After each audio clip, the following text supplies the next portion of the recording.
Anu, bu yoqdan o'tsangiz. Bu yoqdan o'tgim kelmayapti.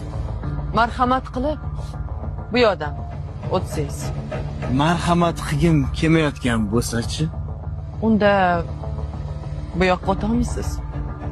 Siz ayollar juda o'zingizdan ketib qolibsizlar-ku, ha? O'rninglarni bildirib qo'yish kerak shekilli. Assalomu alaykum. Malika, sen aqldan ozdingmi? Tanimadingmi? Basadir aka, katta biznesmen. Biznesmen bo'lsa o'ziga tanidimmi, tanimadimmi? Bitta uzringni so'ragin deb poyezdgacha kuzatib qo'y. Tushunmadim. Hozir men nima uchun kechirim so'rashim kerak? Malika. Assalomu alaykum. Katta leytenant Yusuf. Nimaga bu ayol bu kishidan uzr so'rash kerak? O'rtoq komandir, biz o'zimiz kelishib olamiz. Kelisha olmayapsizlar. Men hammasini ko'rib turibman. Bu yerda ayol kishi kamsitilyapti.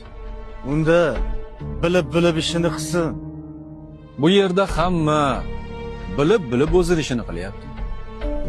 Masalan, bu ayol xavfsizlikni ta'minlash uchun sizni moslamadan o'tishingizni talab qilyapti.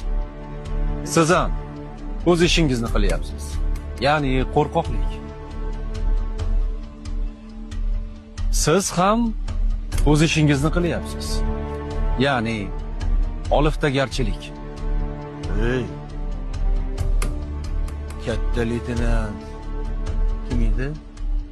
Yusupov. Yusupov. Og'zingizga qarab gapiring. Nimaga ishonyapsan, ukam? Qonunga. Shuni esdan chiqarmang.